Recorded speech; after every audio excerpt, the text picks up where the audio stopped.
What's good with y'all? For this ambidextrous drawing video, I'm gonna be drawing out some more of my Omnilinear abstract designs with both of my hands.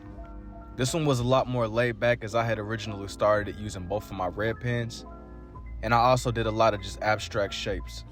There was a lot of variation in the way that I was going about drawing these shapes, but when it came to this one, I stuck to having a lot of variety, and I also wanted there to be a lot of sharp points. I was kind of just freehanding this one, but my thought process was I was kind of trying to operate on what felt right and what seemed like it went together. Even whenever it didn't, there's like a chaos, but there's a cohesion in it all. But once I got the main outline of the red that I started with, I switched to my blue pens and I just started filling in some of the empty spaces that I had originally made out. I always end up coming back to my red and my blues because I feel like they really contrast each other. But the cool thing about using these office pens is like you are really free to go in whatever direction you want. There's a lot of free range. It's a lot of easy ways you can go about it even off of a simple idea.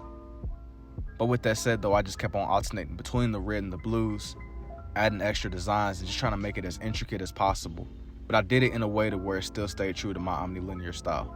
When it came to doing the background, I stayed consistent with the red and the blues, but I did shade a little bit lighter. But I kept a lot of like the curve in motion, and there was a lot of swirls going on here too. Even though it's a lot of shapes that are going on here, I wanted it all to feel like it worked together, and there was like a consistency throughout it all. But from that point on though, I just kept on going through the rest of the page, alternating back and forth between the red and the blues. The fun thing about these is I feel like I'm walking a fine boundary between what's considered 2D and 3D.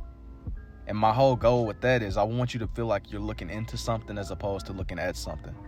Like I'm trying to create something that can almost transcend you just looking at a simple piece of paper. So midway through, in the middle of me filling in the background, I decided that I wanted the background to look more like the original drawing that I started with. So what I ended up doing was I went through and I pressed down a lot harder as I was going through drawing over what I had originally started with. I was still matching my original pattern, but I was just making the lines more distinct and they weren't as faint. But in the same motion though, I'm going on what feels right to my eye. And I try my best not to recreate things I've already done with these. And just out of curiosity too, as I'm finishing this one up, I want to know how I interpret this one as it's coming together. Here's for the red lens, and now for the blue. Let me know what y'all think about this one down below. And if you're interested in seeing more drawings like these, don't forget to like and follow, and I will see y'all in the next one.